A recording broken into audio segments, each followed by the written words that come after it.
there were times where we would go in and we'd get up, particularly around storms, he'd get up with ditches, farming, dikes over there, Angle Harbor,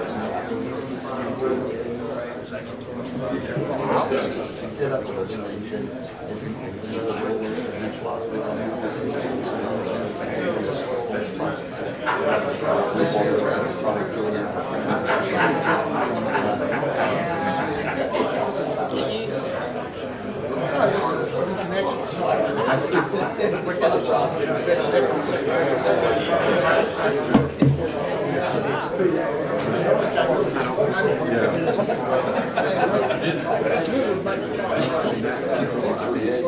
a flood comes to the downslide.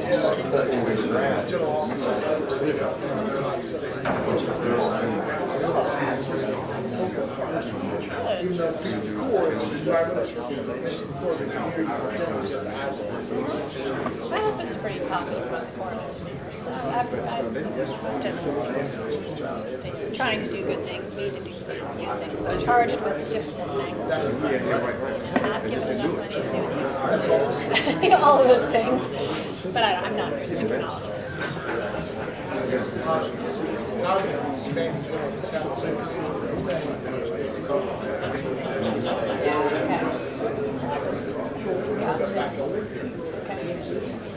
Yeah, I always face it. I mean, with us on the coast, it's all about dredging, beach nourishment, and who's going to pay for what.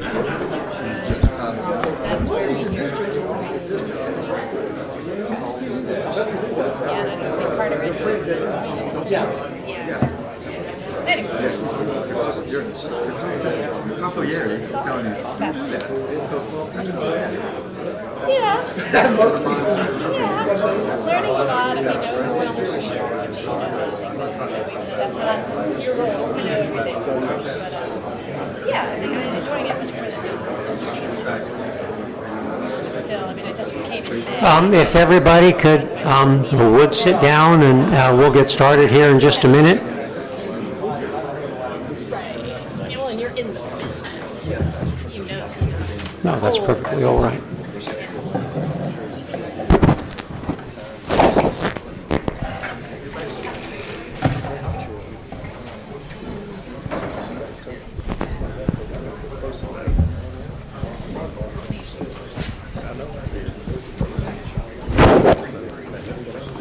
Yeah, so that was one of the things I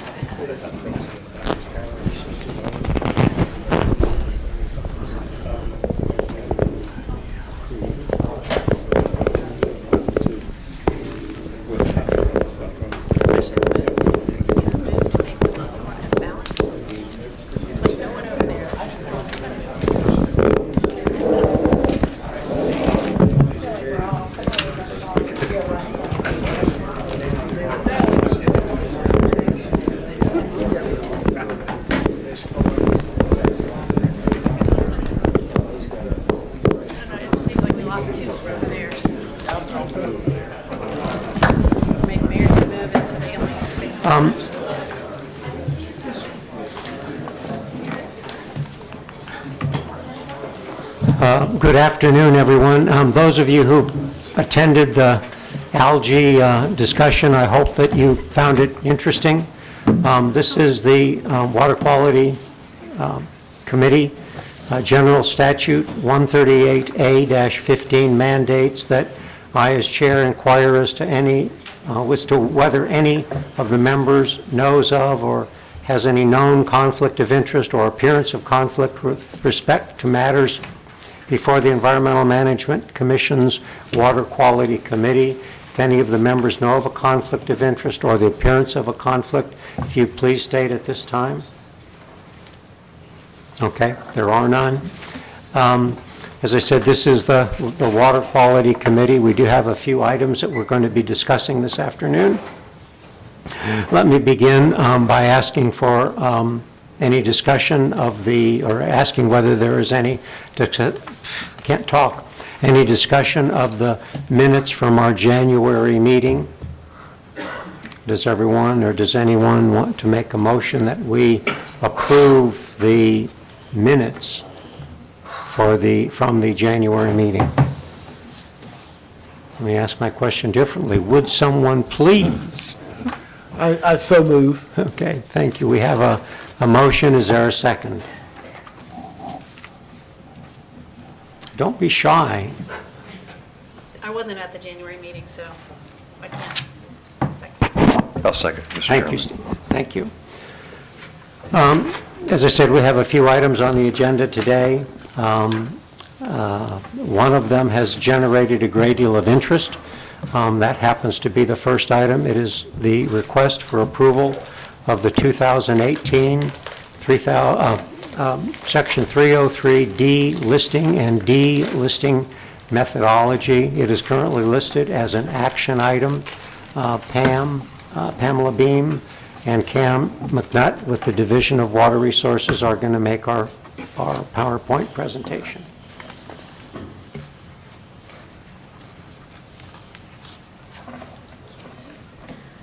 Good afternoon, Commissioners. Again, my name is Pam Beam. I am with the DWR Modeling and Assessment Branch. I've been there for about 13 years now, and I'm here to talk about everybody's favorite topic, the 303D list. And we're here today to present proposed additions to the 2018 303D listing and delisting methodology for your approval with the intent of seeking full Commission approval tomorrow. Just a brief outline. I'll start with the statute that brings us here today, and then I'll also briefly review the history of sort of what brings us to this point. Then wrapping up the 2016 process, I'll touch briefly on metals, but then most of this presentation will be focused on the 2018 methodology clarifications, and then I'll end with what happens when a water is on the 303D list, because I think that's an important component of this process. Here's the relevant statute. It was established in 1997 and brought the EMC into the 303D process.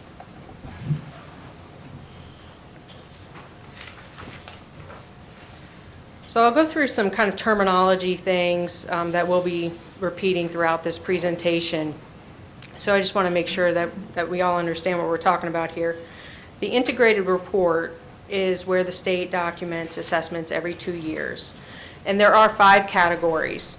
The first 2 show where waters are meeting criteria, although really, honestly, no one really uses 2, so I'm not sure why it's still there, but it is. And the way the symbology will work is you'll see blue circle, MC, for meeting criteria. And then category 3 is for data inconclusive, and that's where we don't have enough information to make a determination during that assessment. That's going to be that gray area, or the DI. And then 4 and 5 are the impaired waters. Category 4 is for a water that is still considered impaired, but already has a TMDL or some other management strategy in place. Category 5, that's the 303D list, and that is for waters that need a TMDL or an equivalent strategy and are considered impaired. And these are going to be the red EC bubbles throughout the presentation. Another terminology you'll hear is AU, or assessment unit, and that just is the spatially defined portion of a river that a particular assessment applies to. So you often see it referenced by road numbers and things like that. And those were are really set based on historical classifications and locations of monitoring stations. This is just to review all of the different assessment procedures that are part of the 303D process. The first one is the one we talk about most of the time. That's where the numeric criteria assessment, 10% exceedance with 90% statistical confidence, and that's the one we talk about most of the time, including today. And recall that for 303D assessment, the sample size, numerical assessment, minimum of 10 samples to do that. Other assessment procedures are related to the benthic and fish community analyses, pathogen criteria to assess recreation standards, shellfish growing area assessments, and by the way, that is the largest category of listed waters on the 303D list is for shellfish. The last one is for fish advice and advisories. Also for your reference, we're including the data windows here because we will be talking about this a lot. The 2016 data window was 2010 to 2014. So basically, every 2-year cycle, we drop the older 2 years and add 2 new ones. So the new data years for 2018 303D are 2015 and 2016.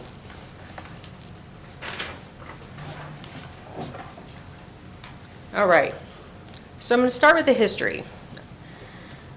And I'll start with the 2014 303D list. So don't worry, I'm not going to go back to the beginning of time on this one. Prior North Carolina assessment methodologies applied a straight 10% exceedance to determine impairment. In 2014, the EMC took a bigger role in establishing the 303D list assessment methodology, and through that process and the public comments that were received, there was statistical confidence using the binomial method added to the criteria for 303D assessment. So now we have a 10% exceedance rate with 90% statistical confidence. So we're just adding an extra level of confidence that the waters truly belong on the 303D list. EPA did disapprove of applying this method to metals and relisted 51 assessments. And I should note that it really was the change in methodology that the state used to delist those 51 assessments. It was not actually based on new data. The state stopped collecting metals data after 2008 while the new dissolved metal standards were being created.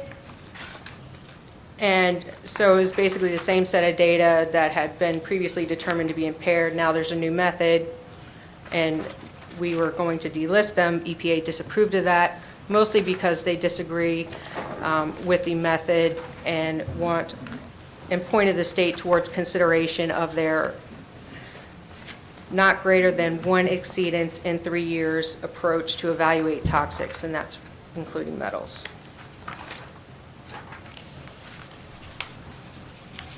Then for the 2016 303D list, the EMC added a couple of clarifications to the methodology, but there wasn't a lot of changes to actual procedures. There was no public review of the changes to the 2016 methodology because the changes were considered minor and more of a clarification. We did add the new dissolved metal standards. They had been approved by then, but there wasn't data to actually apply them. The methodology for 2016 also added information on data qualifier codes that impacted assessment to provide more clarity to the public on how data were used for assessment. And the sentence was also added, older data will not be automatically excluded, particularly when its inclusion could be used to augment small sets of more current data. So the sentence was added, but an actual process to put that in place wasn't. And so there wasn't anything done with that sentence. We submitted the 2016 303D list on time on April 1st, 2016, after public review. Most of the public comments were focused on specific water bodies or on the metals issue. We received partial approval from EPA for the majority of the list, almost 95%, but there were 3 areas of disapproval. The first was for delisting waters, or removing them from the 303D list. These are for non-toxic pollutants when there is low confidence the waters are actually meeting criteria. So these are not metals. These are parameters like turbidity, pH, dissolved oxygen. There are 2 concerns that EPA had with that delisting approach. First was simply that our methodology didn't include a delisting process. The second concern was that when the state chose to change to the binomial approach and added statistical confidence, EPA cautioned that the state needed to consider both sides of that approach and also require 90% confidence that the waters were meeting criteria before delisting. In other words, with the binomial approach, the state was looking for statistical confidence of 90% for listing decisions, meaning there's 90% confidence the water should be delisted or should be listed. But the state wasn't looking for statistical confidence for delisting decisions, or applying that other side of the equation, which evaluates the confidence that the water is actually meeting criteria. As a result, for these 17 waters that EPA disapproved from delisting, there was actually really low statistical confidence that they were meeting criteria, and that can be as low as 8%. And we're definitely going to dig into this a lot more in a few slides, but this is sort of just summarizing these areas of disapproval. The second area EPA disapproved was that the state did not consider small data sets for 303D assessment. This is not new. The EPA has been expressing this concern to the state as far back as the early 2000s. Recall that the current process requires a minimum of 10 samples to determine impairment. But resource limitations really have limited the amount of samples that can be collected through the Basin-Wide Lakes Monitoring Program, which typically only collects 5 samples every 5 years. And these are primarily the smaller reservoirs throughout the state. So EPA proposed adding 11 assessment units to the 303D list as part of their review. And we'll talk about this one more in a few slides too. The third area that EPA disapproved was no surprise. They did not allow 44 waters listed for metals impairments for the same reason they didn't allow them to be delisted in 2014. EPA did receive public comment in early 2017 on these actions, and the state has continued discussions with EPA to try to reach resolution. This has involved a lot of phone calls, a lot of meetings over the last year. We brought in, EPA at this point has brought in headquarters level, toxicologists and statisticians, and everyone is now become fluent in statistics going through this process. But the end result is that, as far as the 2016 303D list, is that that final action that EPA did in December of 2016, that the partial approval, that is their final action. So what does this mean? It means that the small data sets are not added to the 303D list. To do that, EPA would have had to take administrative action. What they are doing is giving the state the opportunity to address these issues on our own terms, and that's what we're here for today, partially. I have a question. I'm sorry, Mr. Chairman, if I may. Did you say comments were in 2017? Correct. Is that the latter part of 17? That was in early 2017. Okay. Were those comments made available to the Yeah. public? Yes, yes, and they are still available, actually. Got you. Thanks.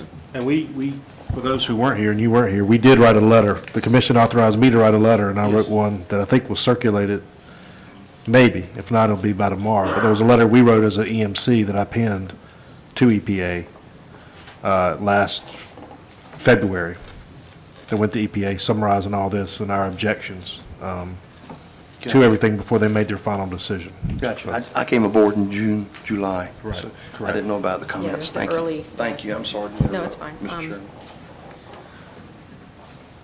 I would like a copy of the letter. We will. Thank you. The state submitted a letter as well. So this slide is meant to summarize the overall status of water quality based on the most recent assessment. So this is not just that numeric assessment category, this is for all of them. And really what this shows is overall we're doing pretty good with far more meeting criteria. That's that big blue slice of the pie than not meeting. The gray area is that data inconclusive area, and the red area is for impairments, and those include both those in categories 4 and 5.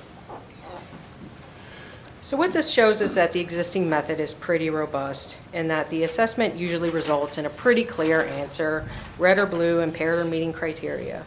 But we have a couple outliers, and that's that tiny little area at the top of the, let's see, this thing, at the top of the pie.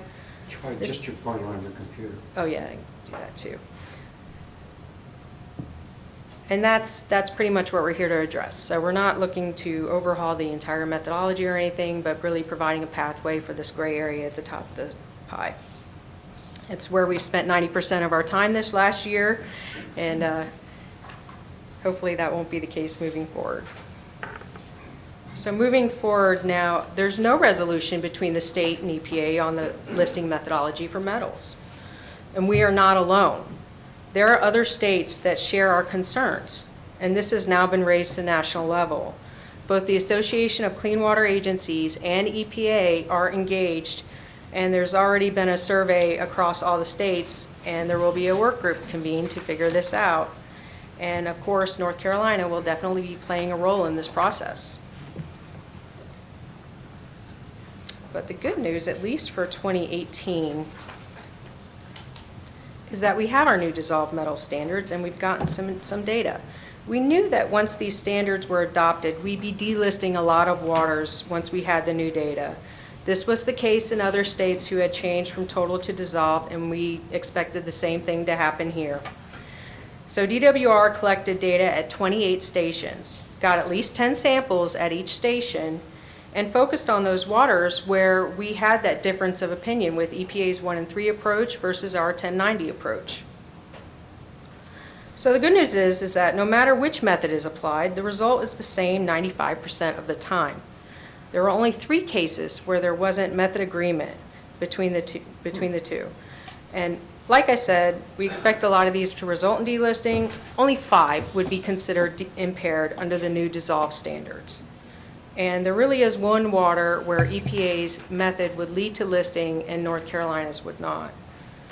So for 2018, we are not proposing any changes to the metals assessment methodology, but we are looking forward to participating in this national work group and hopefully coming to resolution soon on this issue. So at this point, this is kind of the end I have for metals. So I wanted to see if there are any questions about this before we move on. Yeah, and I'd just like to say the department had me come in back last August, July or August, after Mary White was named, which is our regional water, whatever her official title is, Right. the guru. And we were very instrumental in meeting with Mary, talking to Mary. Jay was there, Linda was there, Sheila was there. Everybody was there to say this 1 in 3 is a problem, and I think we were very instrumental in helping them really look at this work group to get going. We tried to get the home run there, but as you know, there wasn't even a regional administrator back then, and it's a little bit dysfunctional even now with EPA on clarity. So I think we did the best we could. We were pivotal in that, and we've got something moving forward that I think we'll be able to look at future cycles. But the data is very helpful to have to do that comparison. So. Dr. Myberg, you had a question or I did. comment? Yeah, just to make sure I understand this. It sounds like, though, that for all the hubbub about the 1 in 3 method versus the WR method, that the methods for metals agree virtually all of the time, and there's only one water where the 1 in 3 method would lead to listing and North Carolina's method would not, out of all these different segments. Right. Part of this is the fact that we had 10 samples. Right. And so there's only a difference of 1 exceedance that changes the Even on result that, of the even on method. that one? So we're talking about for all the hubbub, we're talking about a really small thing out there in the real world. Which is the one, just out of curiosity? High Rock Lake. The upper end of High Rock Lake. It's a copper. There's a number of copper impairments. And the work group with, the national work group is looking at this whole transition from total metals to dissolved metals primarily? Well, it's mostly with this application of EPA's 1 in 3 method. I see. Yeah, because we're not the only state having problems applying it and seeing that, we only got 10 samples here, but if we had 60 samples, there would definitely be a lot of disagreement between the two methods, because 1 in 3, you hit 2 and you're impaired. It doesn't matter at that point if you collect 1,000 samples or only, a couple more. And I may too, because you have history here, but that was one of our positions on the 1 in 10, Yeah. was that would encourage more sampling, require more sampling, not motivate people to do less. No. Where 1 in 3 would move people to go to less sampling almost to. And regardless of my institutional history, whatever I may have institutionally said in the past, the business about requiring more sampling rather than less is something that's really, really important to me. Because you want it, with more samples, you get better characterization, and that is something that will benefit everybody, the whole system. That's right. Just to know what exactly it is you're dealing with. I don't know if this is important or not, but to me it is, that the sampling has to be done in accordance with an approved quality assurance, quality control program. I just can't go out and collect a sample and say, well, here's data. And that's very important, and it's going to be especially important for the future of this program, because like it or not, one of the things we as a commission, and which the department will also be grappling with, is there will be over time more and more citizen sampling that goes on around these kind of issues, and understanding what data you have and what data you don't have, and what the protocols were and how it's collected and all those sort of things is going to get more and more important as you try, again, to get, the objective here is to get the best possible characterization of what water quality really is, and not something that is too subject to one anomaly, one way or the other. Right, yeah. Part of the problem is, North Carolina has submitted a lot of information on why we disagree with the 1 in 3 method. What we're not hearing from EPA is what they would need to see in order to show that any other method was appropriate. So this is a key feature that needs to get figured out pretty soon here. So we're going to be pretty active in this process. Any other on metals? All right, so. Just real quick, what are the metals typically tested? So we got lead, copper, zinc. Selenium. Is selenium? Okay, yeah, so that's not a common one, but at the. The copper and zinc are the ones that pop up the most as far as exceeding our criteria. And that was Cam McNutt, who I'm about to invite up here, actually. He is going to get into the more fun part of the presentation, and that's where we're focused on addressing the delisting issue and addressing the small data sets issue. So he's going to be referencing this handout, which hopefully you all have received. And that's where we've kind of done a little bit of impact analysis to see what this really means for the 303D list moving forward. And I will mention also the document that was in the attachments that has the actual methodology with the changes highlighted in yellow. You'll notice that the text in that document only includes, it doesn't describe the entire flow charts as seen here. What is in the methodology document are the procedures that are for listing and for delisting only. All right, so at this point, I'm going to turn over to Cam. Just a minute. Commissioner Deerhead May I has a ask a question. history question again? You said that the methodology, I don't remember it in past years being before the commission, but you said it came before the commission in 2014 for the first time. Well, it's sort of always been, in the basin plans. And so before it was kind of submitted through that basin-wide plan approval process, but it became a separate entity in 2012? 14. So 2014. what raised the profile of it suddenly like that? It was the statute that you saw there. I'm Cam McNutt, I'm with the Modeling and Assessment Branch also. The statute that you showed earlier showed a greater involvement of the EMC than what they were getting through the basin plans, which were, they were approving the basin plans, but there wasn't an explicit approval of the assessment methodology that was basically an appendix in the back of the basin plan. In the basin plans, because they were cycled through, they weren't done all basins every year. Each basin plan, you could have 5 basin plans and 5 different methodologies in them that would result in the same 303D list. So 2008, we put all that together, and then we cycled through a couple times, and then 2012, 2014 is when the EMC was explicitly approving the listing methodology. Okay, would you introduce yourself? Oh, I thought I did at the beginning. Oh. Cam McNutt with Modeling and Assessment Branch. Yeah. I've been involved with the 303D process since 98. Just a minute. Chairman Solomon, you had a question? Or Yeah, no, I was just going to ask, in the, and just, I know you probably will later, but will you do it now since you got onto it? Is there anything wrong with the EMC not participating in this process? I mean, what are the EPA guidelines or the rules say? Do we have to do this? Do we have to review it? Or is that just something we started doing in 14 as our prerogative, of course, right? That was the EMC prerogative. I mean, one of the things is that we at staff level used to negotiate readily with EPA at staff level, and a lot of these issues that you're hearing right now were all worked out before it ever became a public issue. Right. So that was one of the easier things about it, but it also was not as, I guess, potentially transparent either. Right. But it also So wasn't as big of a deal then. transparency is a good thing, but Yeah. sometimes we can spend a lot of time, extra time in this process. Right. Where a few years ago, we didn't even do it. Right. So, okay, just want to clarify the rules in the So, process. I mean, you saw the piece of the pie. We're talking about a pretty small shift here between the grays, the reds, and the blues. Okay. So this is kind of intimidating looking, but it gets worse, so be ready. What you see on the left side over here, this is the existing EMC methodology for numeric standards. You have to have a 10% exceedance, 90% confidence that you're exceeding 10% of the time, and of course your sample size has to be greater than 9, and that's what puts a water body or an assessment onto the 303D list. And that corresponds to this line right here, which I'll explain to you for the columns. The first column is the number of samples that did not exceed criteria. So for, say, dissolved oxygen, that would be 50 samples that were above 4 milligrams per liter.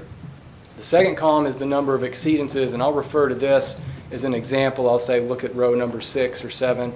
That's the number of exceedances that we had, in this case of dissolved oxygen standard of 10. And this is the total number of samples, and I use 60 here because this is basically 5 years of monthly data, and that's a very typical data set for us to look at, so that's the example I used. Again, as you were just mentioning, the more data you have, the more powerful your data becomes. So if you have smaller data sets, these confidence numbers change quite a bit. So just keep that in mind. Again, we strive to get a lot of as much data as we possibly can. This 60 is very typical. So in this particular case, we have 10% exceedance. Here we actually have 16.7% exceedance in order to get 92.7% confidence that we're exceeding 10% of the time. So that's how that statistic works, that with that confidence, you basically have to have a higher exceedance rate in order to be sure at that sample size that you are exceeding 10% of the time. That's why that, yes, sir. In your example, is the concept that the sampling is relatively evenly distributed across the year? And obviously where I'm going with this is that there are some criteria that are more likely to be exceeded at certain times of the year when you have, for example, historically low dissolved oxygen levels. Correct. And part of what the listing criteria is supposed to be is that what you wouldn't want to have is a sampling regime where you only sampled where you knew you were going to meet the criteria. Correct. These are monthly samples. They're taken randomly through the month and throughout the year. In some of our smaller lakes data set, those are focused during the summer. And that's because in the summer is when you're most likely to to fail to meet the criteria? Well, that, and also there's a resource issue because there's a lot more boats involved in sampling lakes than there are at bridge crossings. No, So I there's understand that limits part, there. but just Yes. in general, if you were doing that, you'd want to have somewhat weighted. You don't just want to look when you know you're not going to find a problem. Right. Or Okay. vice versa. And Or we vice have- versa. We have had experience there where people increased their monitoring thinking that they would find fewer problems, but they actually found the opposite year-round. Yes, I've seen that phenomenon in other Yes, places. so yeah, be careful when you're looking Be at your careful what you monitoring ask for. programs. Thank you. Okay, on with the diagram here. The part of the problem that we've had is that this, on this side, is the delisting process. We never explicitly put that into the methodology, although we did follow it. And basically, if it didn't meet these criteria, then we took it off the 303D list. If it was less than 10% exceedance, we said it was meeting criteria. And if you look at the meeting criteria, less than 10%, you're confident that you're meeting criteria about 57.3% of the time. That's your confidence that you're meeting criteria at just below 10%. And you're in pretty good shape at 73.7% that you're meeting criteria with 4 exceedances. And this, I'm going to talk about this a little bit later. The issue that really comes into being is when we're doing our delistings because we don't have the 90% confidence, but we have only 7.7% confidence that we're meeting criteria. That's pretty low, and the way the statistic works is that basically means that over 90% of the time you're going to be wrong when you make that decision. And that's where EPA and others have said that you didn't really have good cause to say that that water needed to come off of the 303D list.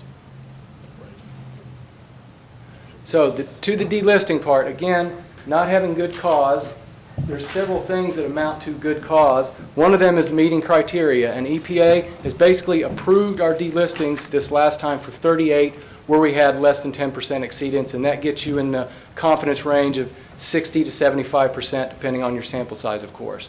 That was good cause. Other good causes that have been used by North Carolina, or we've had flaws, most of that have been spatial, where the sample station was on a creek where it really wasn't. So we correct those cycle to cycle. We have to show what that is. We have natural conditions assessment. If we complete a TMDL, that's a good cause for, say, taking something off, or a management plan. Those are some of the good causes. The most common one, though, is that our data showed that we're not exceeding the standard at the frequency that we were previously. And your data goes up to 10 years. You're using 10 years. We're using 5 years most commonly. We're going to talk about that in just a second. Right. We're using that 5-year data window, so you're overlapping 3 years of data, dropping the 2 oldest years, adding 2 new years. Okay. So what we have done over just the last few months after we finally got through our 2016 process was looked at the assessment methods of a lot of other states, see what they were doing with their binomial statistics, and what we really needed to do to kind of get EPA on board with this was to have increase the confidence in our decision to take something off of the 303D list beyond what we were doing. In other words, that 7.7% confidence in meeting criteria was not good enough. But they also didn't explicitly say we had to have 90% confidence, and by looking at some of the other states' methods, they were not using that, and they had approved 38 of our delistings with confidence that wasn't 90%. So we were pretty sure that we could be able to use that. We just needed to kind of formalize that around our assessment structure. So here's the kind of the new workflow. The old one's over here. All of this will be new, and some of the things that we're considering here are looking at our confidence in meeting criteria. That's that around that 10% point. So we're not going to see a lot of changes there. And if you look at your handout, this is on page 2. This is the top diagram in the handout. We actually, on this part, we went through the process of kind of modeling this based on our 2014 data. And you can see that what comes in here, what's less than 10%, is about 8,600 assessments go down this path. That's quite a bit. That's why that arrow, the pie chart is so big in blue, is because most of our assessments go in this direction. And about 7,900 of those actually are meeting criteria. So now we have 600 that are continuing down this path. Of those 600, we're also asking, was it on the last 303D list? That's important when you're trying to show good cause. Is if you're trying to delist something, you have to ask the question, is it currently on the 303D list? We were not asking that previously. We were starting fresh each time and then deciding after we got the assessment. So if it's on the 303D list, we're basically lowering the bar to keep it on the 303D list a little bit. So if we're in that 40 to 70% confidence range that it's meeting criteria, still not very high, but we're saying that we don't know there, because in that structure right there, if you look at your graphic, this graphic, you'll see that your confidence that you're exceeding is also in that 40, 50, 60% range. So that to me is really kind of the true gray area of an assessment where you don't know either way. Then we have a new factor that we're using, and that's looking at the newest data, the new 2 years of data. So for this coming assessment, that'll be the 15, 16 calendar years. And if we have greater than 2 excursions in that time period, we're going to leave this on the 303D list. So it was on there, we're going to leave it on. If it looks like we have what I would say an ongoing issue or even a newer issue, we'll come to that on the far right side of the chart there. And if it doesn't have these 2 excursions, then we're going to say that again that we're going to call that data inconclusive, and we'll prioritize. We don't really have to prioritize a lot of these for monitoring. We just have to wait, because again, you're talking about the difference of 1 exceedance 1 year, 2 exceedance. You're talking about a little bit of data noise in here. So the part of using the confidence term was to eliminate some of the data noise, and using this new 2 years of data will help us eliminate a little bit more of what's going on right now, data noise. So for the other 600 that go in this direction, most of these are going to have less than 40% confidence, and some of these we even give an opportunity to go back to meeting criteria. In the past assessment methodology, we wouldn't have done that. So we're actually, if the newer data indicates that the problem that we've identified previously is going away, then we'll say that that is meeting criteria. So we actually have a new route to say something is meeting criteria that we weren't previously using. May I ask a question? Yes. Do I need to go back up? Reviewing the material before hearing your presentation, and probably still now, can you tell us why the number 40 was chosen? 40%. How did you get to that 40%? For your, and trust me, I spent a lot of time playing with these numbers. For your 40%, when you get to some of the smaller data sets that we do have, it kind of becomes a mathematical impossibility to get to that level. It's just always 40%. Even if you have 0 exceedances out of like 12 or 30, you're still below 40%.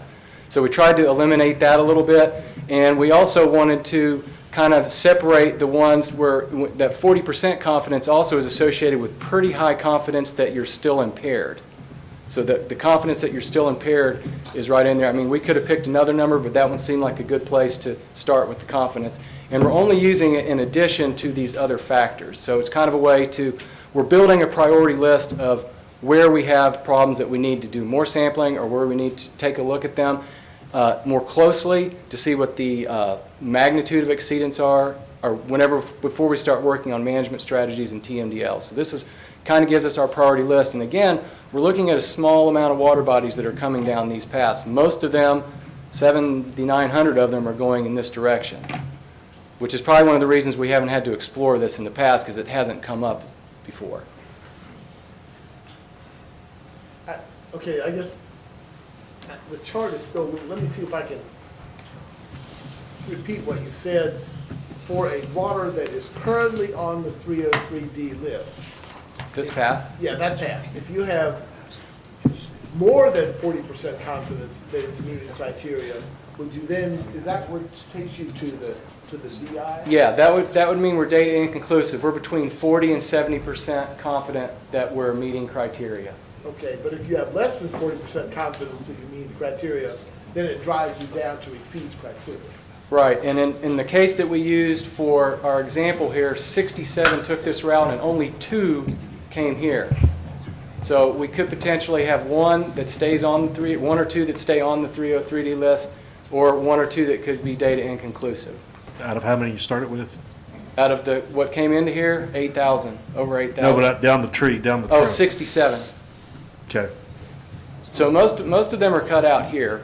Right. And then, you know, the 303D list has 1,500 water bodies on it, so there's only going to be a small fraction of them that are in this area that are already on the 303D list. But if I may, Mr. Chairman. Sure.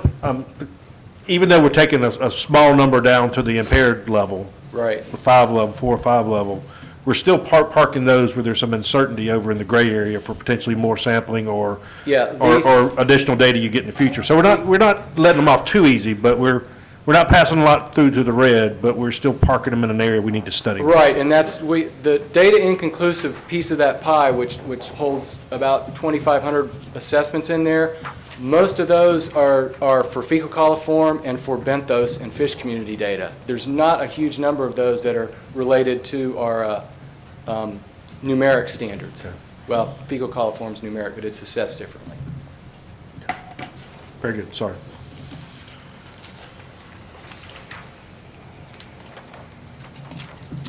Okay, this is the path that we actually took with EPA this last time around. Most of the water bodies, we start off here with 549 assessments where we have greater than 10% exceedance, and 397 of them ended up on the 303D list. So we had greater than 90% confidence in those assessments.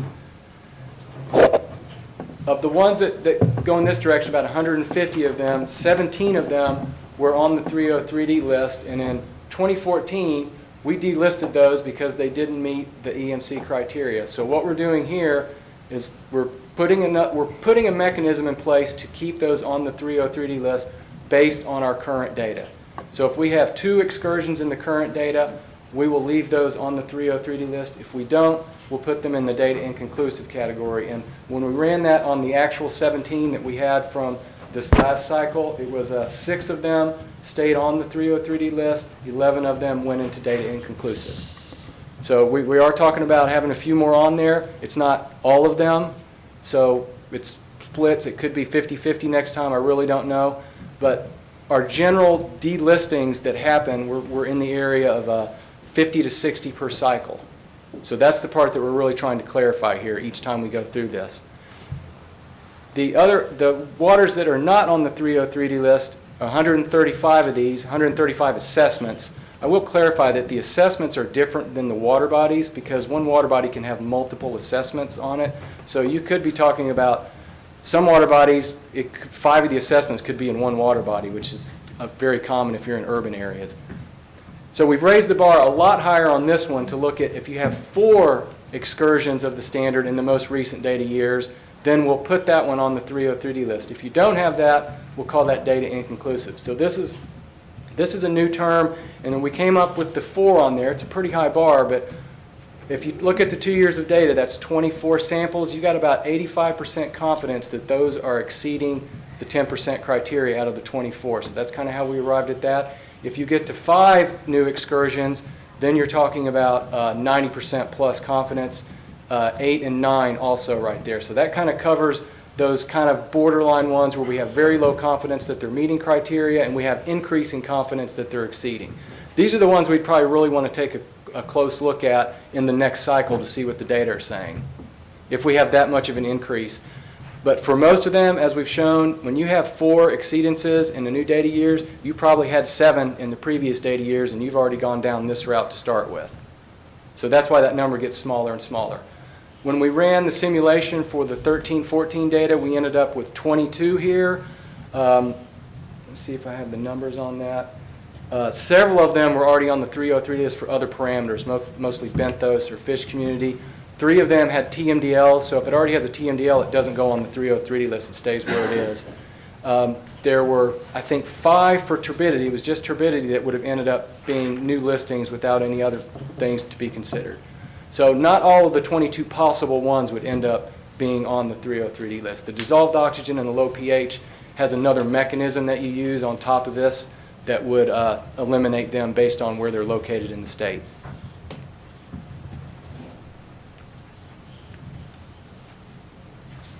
A lot to look at, I know. So for small data sets, what we've recommended here is to go back another cycle. The problem we had last time, we had the augmentation language in the methodology last time. We just didn't have a process to actually go through with it. Do we go back till we get 10 samples? That may take us back into the 80s. Or do we go back X amount of time?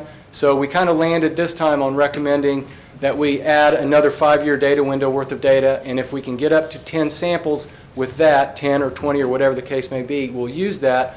But it'll be based on our current data again. So we need to have 3 excursions in our current 2 years of data before we even get flagged to go look for that newer data. And that 3 excursions is what you heard earlier, that if you have 10 samples and 3 of them are exceeding the standard, that's 90% confidence that you're exceeding greater than 10% of the time. So that's why we look at that, and that'll at least give us a trigger to go back and find more data. Then we could potentially put those onto the 303D list. And as Pam was saying, EPA did not make a final decision on these 11 water bodies. So for our 2016 list, those are all in the data inconclusive category right now, and we'll revisit those in 2018. So our methodology is we're providing for using the small augmented data sets. And we're talking about mostly reservoirs here, and there's going to be occasional studies that come up that are just getting started that only have a year's worth of data here and there, but we'll consider those as they come up. Here's an example of a reservoir in the Cape Fear River Basin in the Piedmont. Here's one where we have five stations, 5 samples. This is one summer. Almost every single data point was well above the chlorophyll A standard, and we did not put this on the 303D list because we didn't have 10 samples. So that's an example of a lot of the Piedmont reservoirs where we have more than 3 excursions, but they're not on the 303 list because we don't have those 10 samples. So our process is to basically... Can I infer from that that your belief is that if you had more samples that you would have seen a similar pattern to what you just saw? I'm not sure if we would see any other pattern than that. In order to say that that is meeting criteria with 70% exceedance, you would have to have over 60 clean samples in a row. Which my point being that to the amateur ear, it sounds like that basically the solution to not listing as you should is take fewer samples. That's what that could sound like, yes. Thank you. So by increasing the data window size, we'll probably be able to get at least another cycle of data in there and get ourselves up to 10 samples. But for those that we do not get to that, we will be keeping them in data inconclusive and prioritizing those to get more data by the next sample cycle, by the next 303D cycle, which is 2 years, instead of waiting the 5, we'll hurry those up. And on your handout, the example of that that's not in the presentation is page 1, the bottom graphic there. And we ran this just for chlorophyll A. And going through the process, what you end up with is going all the way through to the bottom, you end up with 12 of the assessments staying on the 303D list and 7 potentially being added. And the ones that we were specifically looking at here, there were a few stations in the same lake, so we'd be adding 4 new water bodies, 7 new assessments. So that's the example we ran based on our 13, 14, or on our last assessment data. So there are cases, and unfortunately the case where the lake I just showed you, that's a new reservoir. We don't have, that's all we have are the 5. So that's out being, I think that's scheduled to be sampled this summer. So that's going to have to wait another cycle before we get that up to 10 samples.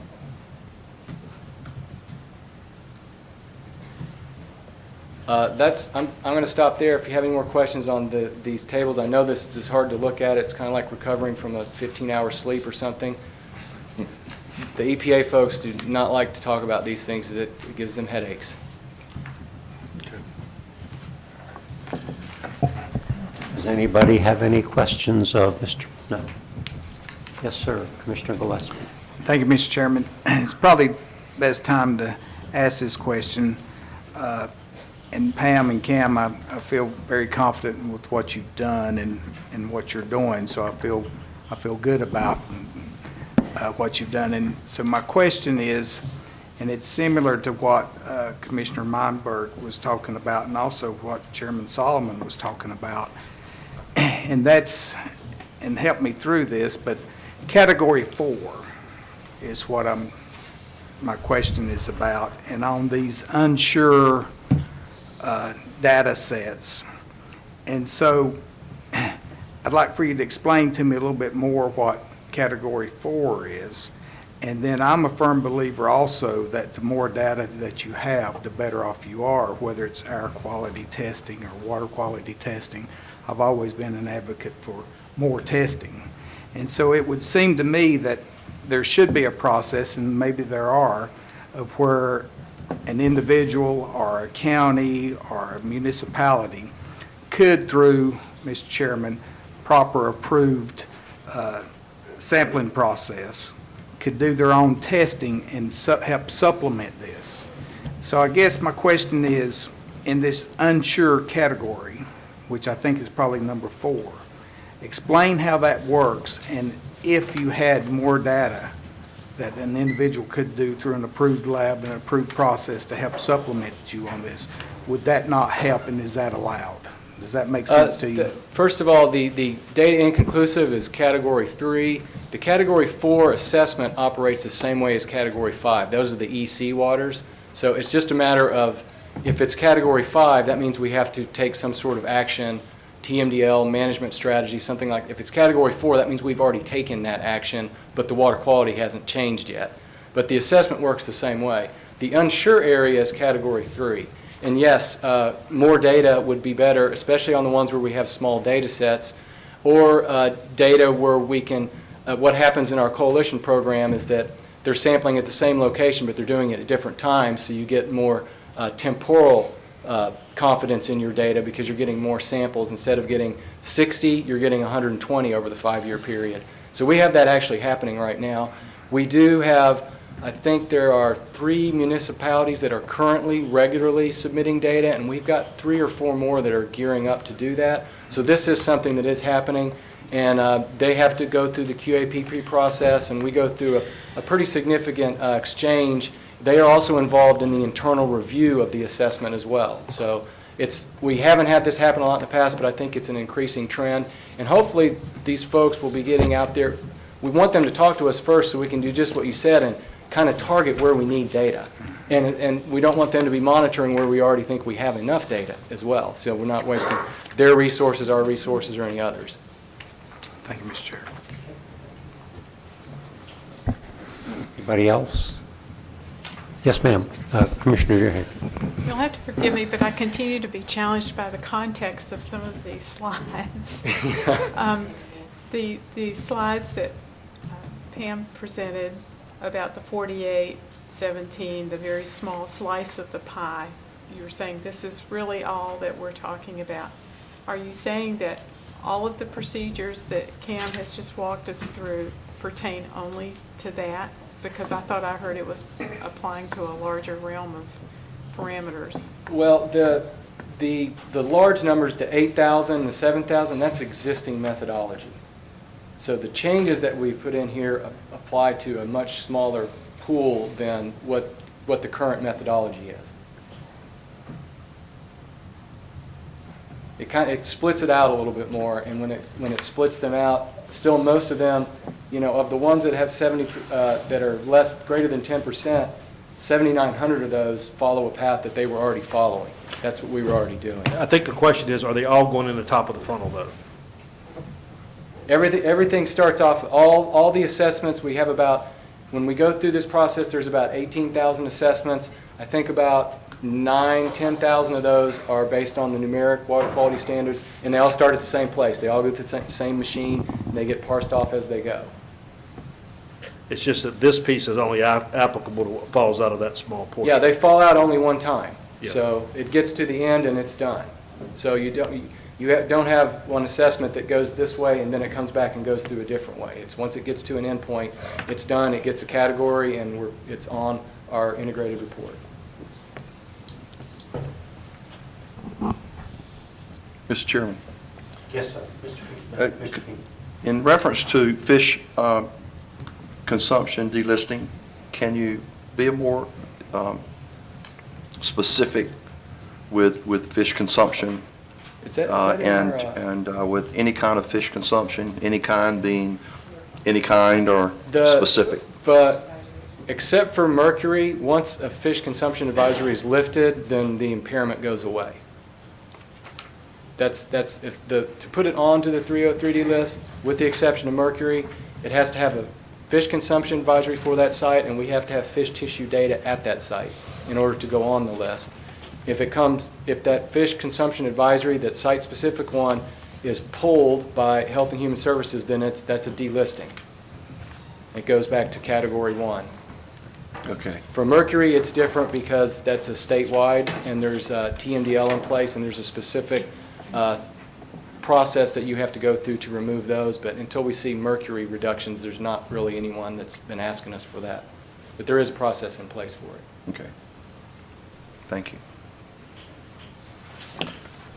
Question. Yes, sir. Procedurally, Ms. Beam, I did have one comment about an April 1st deadline for Yes. this. So can you tell me more about where our Yes. deadlines are in this process? I am going, if you will bear with me, I do plan to get to that. Okay, I thought y'all were finishing, so go Well, ahead. unfortunately I'm not. sorry. I'm going to wrap it up for you now. I think And- Commissioner Myberg had a question. Let's go ahead. Okay. That's all good. All right. So, in summary, the changes we proposed today, I think we've maintained the overall integrity of the listing methodology, and put some emphasis on delisting decisions and helped clear up those concerns. As you can see, based on the numbers for this in the handout, sort of the draft impact analysis that we've done, it really does end up impacting a small amount of waters. But it does sort of wrap up those concerns and hopefully can avoid us having to go through this process again in 2018, in 2020, in 2022, because it carries on. We get to do this again every 2 years. In your attachments, you've received the proposed changes to the 2018 methodology. Note that nothing was deleted. Anything we added, we highlighted in yellow. And you'll see that we've updated the data window. We've added delisting language, and we went ahead and added it for all the assessment categories, just for completeness. And we added the process to augment small data sets. We've also updated the methods for numerical assessment to include those decision-making points for 303D listing or delisting.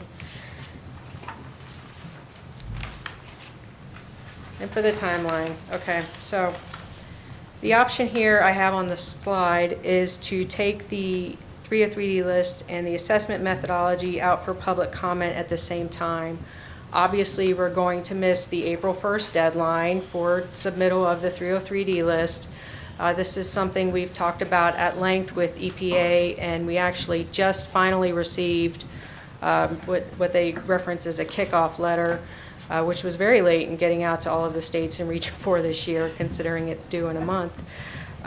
But they actually acknowledge within that letter that they know that we're working hard on this and progressing, and know that we're not going to be submitting by April 1st. So we've got that documented, and it's actually not very often that states do get it in on time. So turns out we were pretty special in that.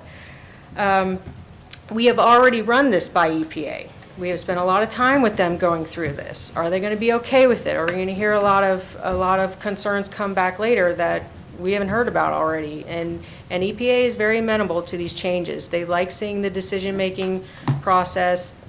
It seems that they really just needed to see that we've thought this through and are applying the binomial method really in both directions. So if we get the go-ahead today, we'd be going for public comment in the July-August timeframe, and we would definitely ask for comments on the methodology as well as the 303D list. We could report back to you all in November, and then that would get the list to EPA by December 1st. And I will note that we will also be very clear in our materials about how these changes impacted decisions. So we will show what led to decision-making for delisting waters that ended up staying on the 303D list because they didn't have enough confidence they were meeting criteria. We're going to show all that and be very clear about it so everyone really understands how these changes impacted the decisions. The other option is that you could receive comment on the assessment methodology first and then proceed to develop the 303D list, but you wouldn't really see the impact or understand how the impact would really impact what it would really be.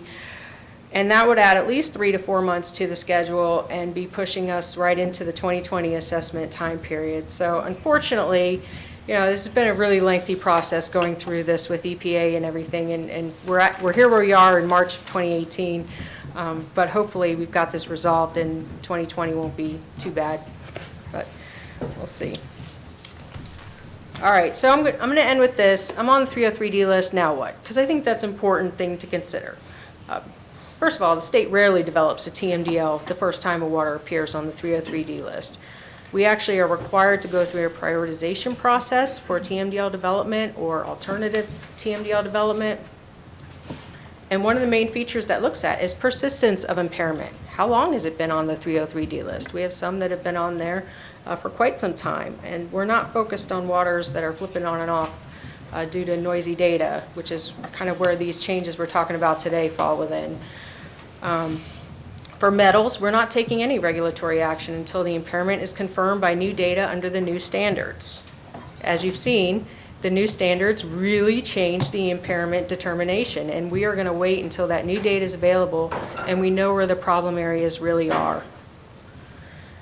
Fiscal year 2022 is when the next round of prioritization will take place, and while it's kind of beyond the scope of today's meeting, I think it would be really good for us to come back to you at some point and talk about what's going on in the TMDL world, because there have been a lot of changes over the last few years where EPA is much more open to alternative approaches than a TMDL. They're finally seeing that that's not the answer for everything, especially if it's a non-point source problem.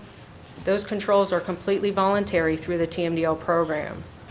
One thing about being on the TMDL list, or the 303D list, is that it does open the door for grant funding and for restoration projects through municipalities, watershed groups.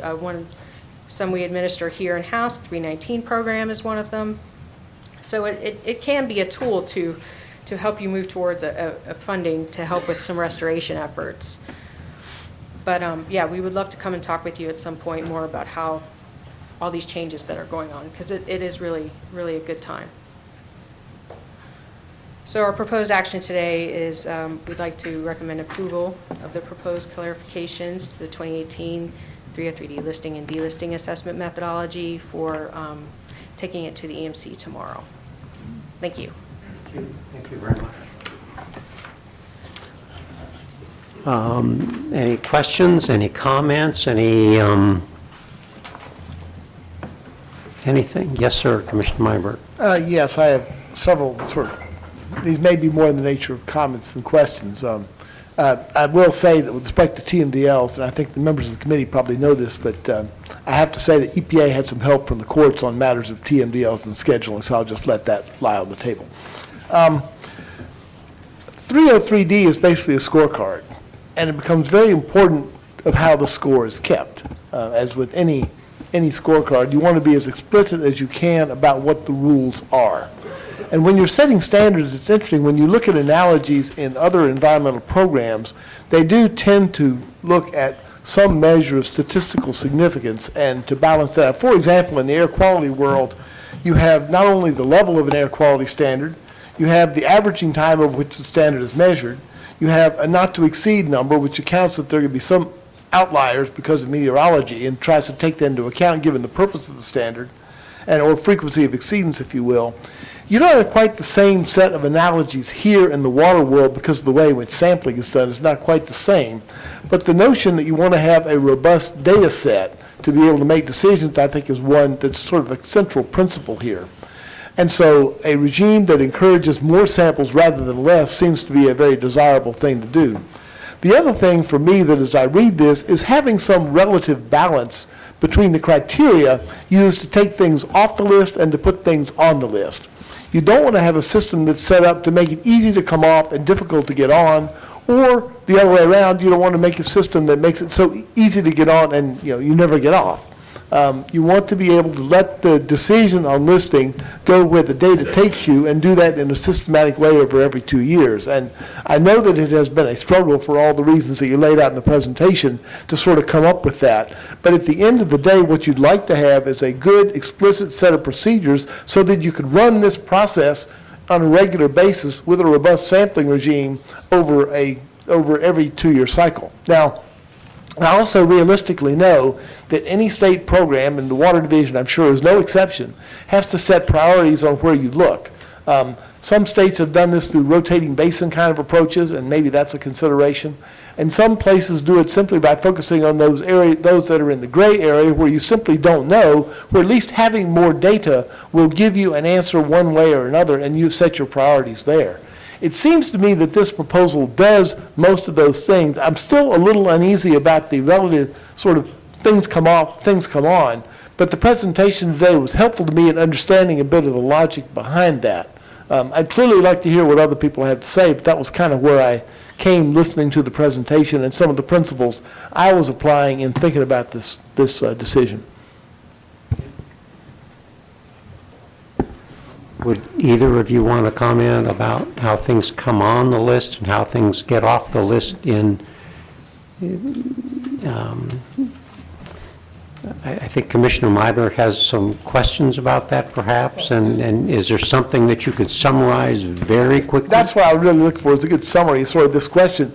In your judgment, does this procedure set an equal burden for coming off and going on? It's hard to define what means equal, because 90% meeting criteria versus 90% confidence and exceeding criteria requires a totally different number of samples to make the same decision as 90. So for instance, you could have 10 samples, 3 exceedances, and you will have 90% confidence that that water is impaired. But you would need 22 samples with 0 exceedance to have 90% confidence that that water is meeting criteria. So what we've tried to balance is more on that number of exceedances range and what that means, rather than trying to make those 2 percentages match, because they do mean very different things. But is that simply a function of what it takes to get that number of samples? I mean, if you had infinitely available sampling, then you wouldn't have this discussion, because you'd have the data, but you don't. I mean, data's noisy. Water quality data is Also expensive. Yes, yes. So this is the nature of, if you have a couple wet years, you're going to see higher exceedances of things versus if you have dry years, you're going to see higher exceedances of things. So it's kind of temporal too, and it's basically a 2-year snapshot every 2 years. Yeah, but you don't have the luxury of having criteria that vary depending on whether you had a wet year or a dry year. Right. That's what it is, that's Correct. kind of a binary Right. decision. But as far as your other point about prioritization, Yeah. we are working very heavily with the Water Sciences group. Of course, resources are very limited with them as far as how often they can get out to some of these sites, and so we're working on that. But that sort of speaks to Commissioner Gillespie's question, which I really appreciated, which was that, is there some way that you can set up a protocol for other people to do some of this sampling? Right, and we're hearing more and more from others who are really interested in participating in the process. So we've got the process set up, and we're ready to use it. Other questions, concerns? I have a question. I'm sorry. Yes, Commissioner, go ahead. Well, thank you. First, I wanted to ask, when you said EPA has reviewed this and they're agreeable to it, that includes the rationale for the 70-40% rule? Yes. Okay, that's good to know. I did have a couple of comments on your track changes about delisting, particularly for bacteria and fish consumption. When you have your bullets under there, are those bullets separated by the word and or? It's just not clear to me. You're in the document itself, right? Yes. Can you tell me what page you're on? Pages 7 and 8.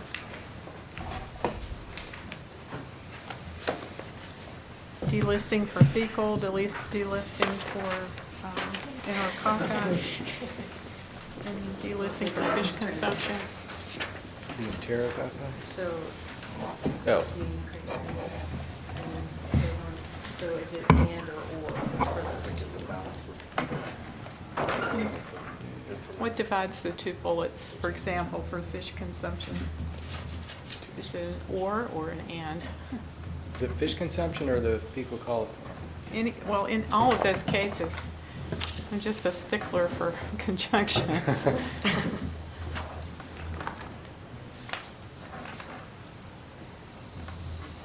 I think that's more of a clarification. It's just that the geometric mean in the 5-year period for enterococci, if it's below the 35, then it's meeting criteria.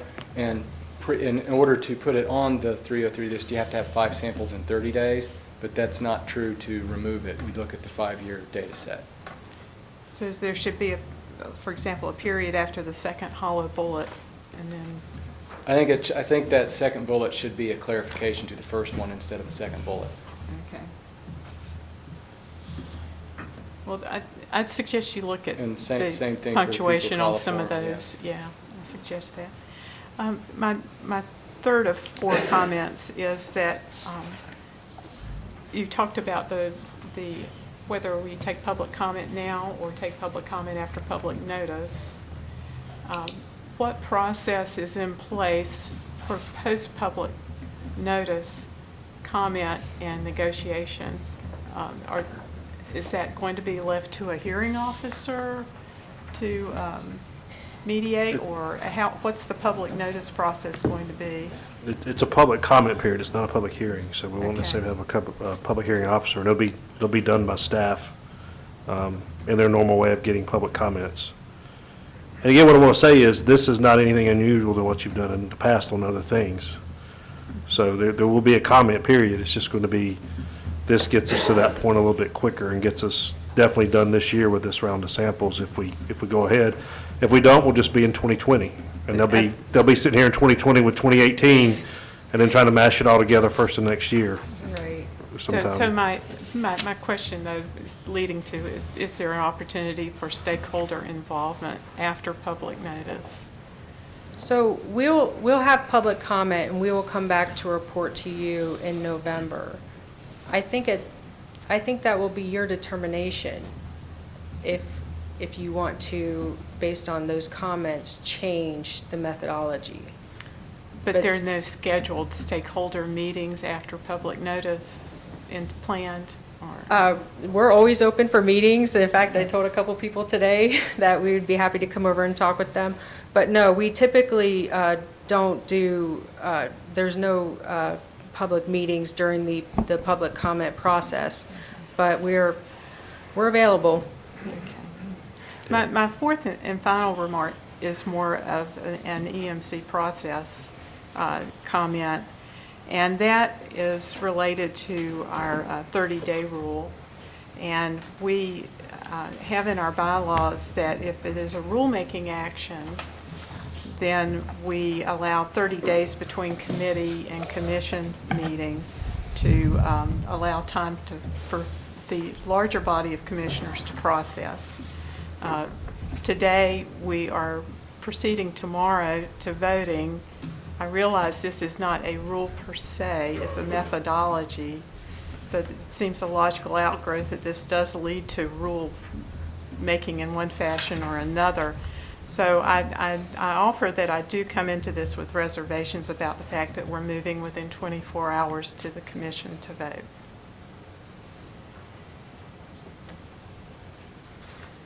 Other comments? And I think we all respect that. Other comments? I know we have all received quite a few comments. If there is no objection, I will call the question. Do we have a motion to move this forward to the meeting tomorrow, or to do something else? And if it's to do something else, what is it that we would do? I think the question is, we have a request for approval of the 2018-303 that word listing and delisting methodology. This is an action item. We have to do something.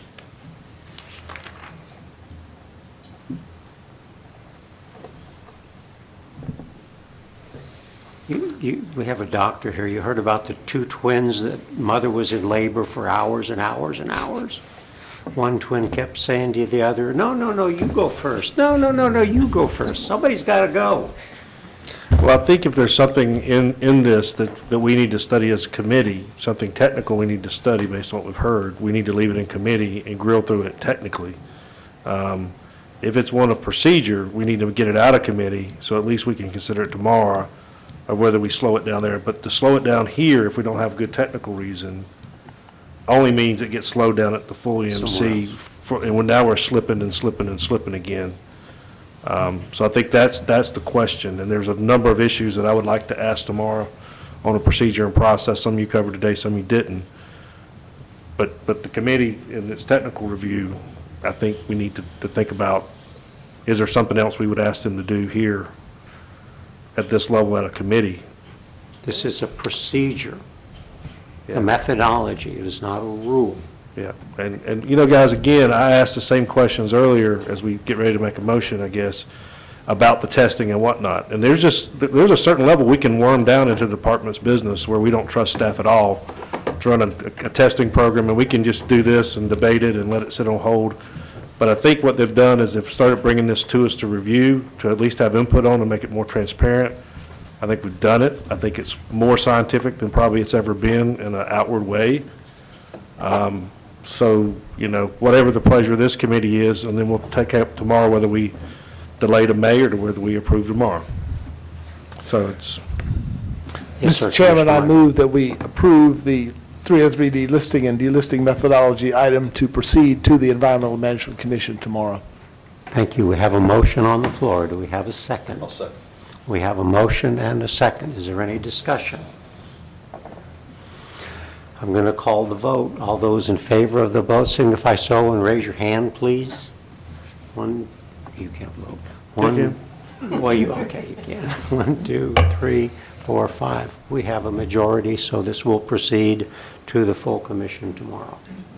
Okay? Is it majority or unanimous? Anybody against? We have a unanimous decision. Okay. Okay. Good comment. Nutrient strategy rules. I'm supposed to comment a little bit about our nutrient strategy stuff.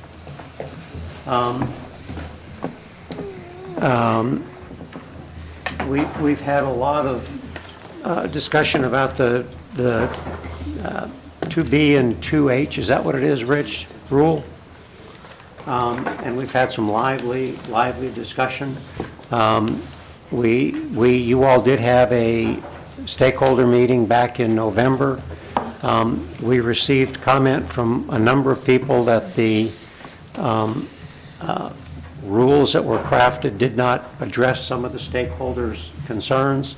We met again a week or so ago, and again with many of those stakeholders, and I think addressed the concerns that they had listed. I agreed that I would take those concerns and rewrite some of the information in the rule or some of the comments in the rule to include or incorporate those comments. Part of it was references or citation to existing law or what forced the commission to do something. Part of it had to do with the 200% credits that had to be purchased.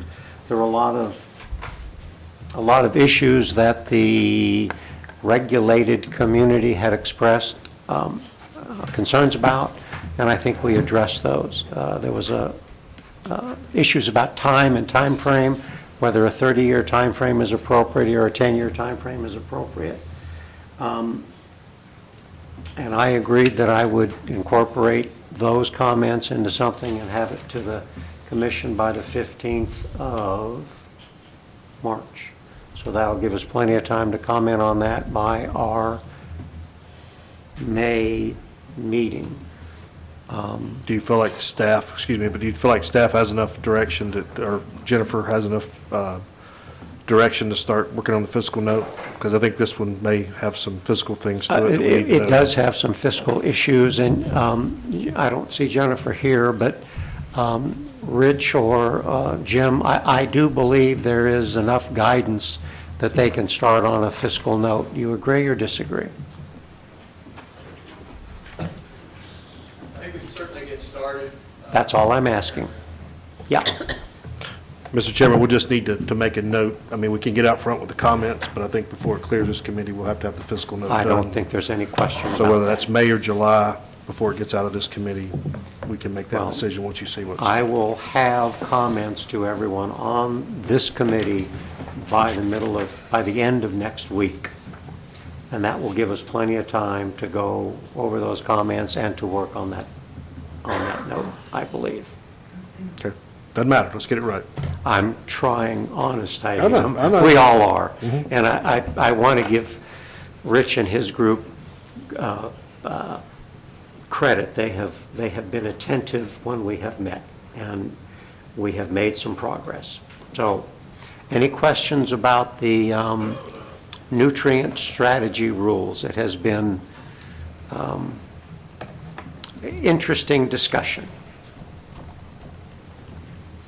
I don't see any comments or any hands, so we will proceed to item number 3, Riparian Buffer Protection Program, Major Variances. This is an information item from Karen Higgins. Karen, are you ready? Thank you, ma'am. Good afternoon. I'm Karen Higgins. I work with the Division of Water Resources. You all may remember Jennifer Burdett had 3 major variance presentations before you last November. There was a lot of good discussion about those variances, and I think after that meeting there was some discussion with Jennifer and Dr. Rubin about Jennifer coming to provide an information item to you all about major variances. Unfortunately for us, Jennifer has left to go to the private sector, so you all are stuck with me as a backup for this presentation. But I'm going to start just kind of giving a little bit of background about the buffer rules in general, and then kind of get into the major variances. So, you all were just talking about the nutrient strategies. There was a lot of interest in nutrients, especially in the Noosa and Tarpon Basin in the 90s after a number of algal blooms and fish kills in the coastal areas. And that sort of prompted some action at the state level to develop nutrient management strategies. And authority for that comes from state law, and the EMC has adopted several nutrient management strategies, which I'll talk about in just a second. One of the things I want to point out is that the statute requires that both point sources and non-point sources share in the responsibility. And so when the commission adopted these strategies, they targeted not just wastewater discharges, but also stormwater runoff, agriculture, and then protecting riparian buffers was a key piece of the nutrient strategies. So where do we have them? We have 6 nutrient strategies across the state. The Goose and Tarpam Basin were adopted in the late 90s and early 2000s. The Randleman Lake Watershed came on board in 1999. That strategy was adopted as part of the approval to build the Randleman Lake Watershed. We knew it was going to be impaired, and so the nutrient strategy was part of the agreement with the state and federal agencies to allow that to be built. The Catawba River Basin, that came on board in 2001, first as a temporary rule, and then I think the permanent rule was 2004. That's on the Main Stem River and Main Stem Lakes. The Jordan and Goose Creek came online in 2009. The Jordan Lake is a water supply watershed that's impaired. Water supply reservoir that's impaired. Goose Creek is home to a federally endangered mussel, the Carolina heel splitter. We have a number of local governments that implement the buffer programs in addition to the state. In the Randleman Lake watershed, that's a water supply watershed, so all the local governments implement the water supply watershed program, so they also implement the Riparian Buffer program. In the Jordan Lake watershed, a number of those local governments are water supply watershed programs, or they're phase 2 communities. So all of those communities that were already implementing post-construction stormwater requirements are also implementing the Riparian Buffer program. We have a handful of local governments that have adopted the program through a delegation from the Environmental Management Commission to implement the program at the local government level in the Catawba, Goose Creek, Noose, and Tar Basin, and that list is up there for you. Okay, so why did the Commission and the state include riparian buffers as part of the nutrient strategies? There's sort of 4 things that I'm going to talk about that buffers do. And for those of you that may have been on the Commission back in, I think it was 2016, Dr. Birchall from NC State and also Dr. Osmond from NC State also came and spoke much more eloquently. I'm going to give just a very brief summary, kind of talking about some of the things they mentioned. So one of the things that buffers do is they protect stream structure. So when you have that, those trees and that root structure, it slows down the surface runoff and it stabilizes those stream banks. Dr. Osmond has indicated to us that you can find almost 75% of the sediment that is in streams comes from eroding stream banks. So having those trees there to help keep those stream banks in place is really important. Another thing that the trees do in the riparian buffer is that they help the aquatic environment in the stream. Unforested streams have a much higher summer water temperature, which can change the algal community. So it can go from tasty things to not so tasty things.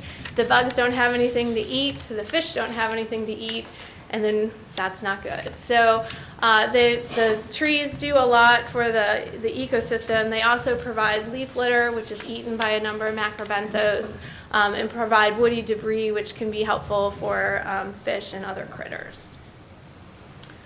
So another thing that buffers do, so they reduce sediment and phosphorus from surface runoff. So as I mentioned earlier, buffers slow down the water before it gets to the stream, and they kind of spread that flow out. And what that does, when the water slows down, the sediment that the water is carrying kind of settles out and stays in the riparian buffer zone. So this graph is just an illustration. This is from an NC State technical bulletin that just shows that as you have wider buffers, the amount of sediment that reaches the stream kind of goes down. And there's been a number of studies in North Carolina and other places talking about the effectiveness of buffers at removing phosphorus. One other thing I want to point out, with buffers, we talk a lot about sediment and phosphorus, but Another important thing with slowing down the flow is that buffers can kind of help with the flashing events that can happen after a rain event. And so this graph kind of illustrates the blue line going up and down as your rain event. And this is showing if you have a stream without buffers, the amount of water getting there goes up really fast and really high, and you can have a flash flood event. When you have systems that have buffers in place that are slowing down the water, it's infiltrating into the groundwater, it takes longer for it to get to the stream, and it's a much more gentle event and hopefully less flooding issues downstream. So the fourth thing I'm going to talk about is reducing nitrogen from groundwater before it discharges to the stream. This is probably the one that's talked about most when it comes to buffers and the things buffers do. A lot of times we call this throughput treatment.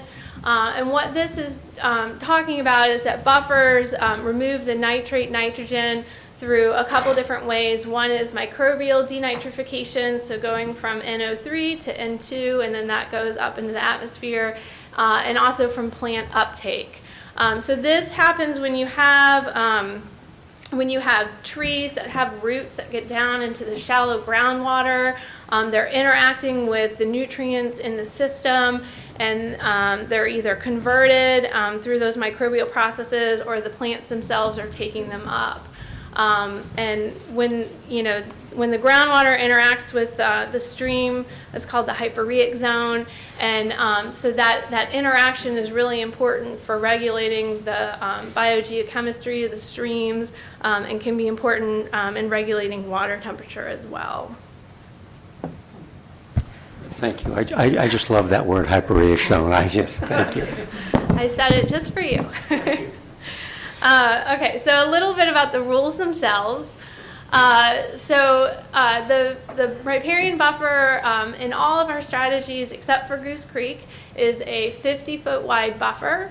They're divided into two zones. Zone 1 is that inner 30 feet next to the stream, and that's primarily an undisturbed forest vegetation. The Zone 2 is 20 feet outside of that Zone 1 area, and that's a managed vegetation. So that can be grass. It doesn't have to remain in forest.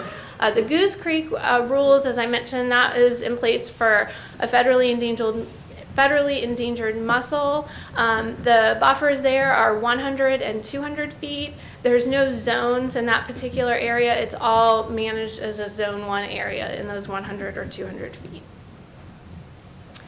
Each of the buffer rules have a table of uses. So we say that Zone 1 is an undisturbed forest, but then we provide a whole big giant table of things that you can do. So there's different categories. Oh, I'm sorry. Okay, never mind. Finish up. The question is just, does Catawba have some different exemptions than Noose and Tar Pamlico on clear cutting and viewscapes and things like that?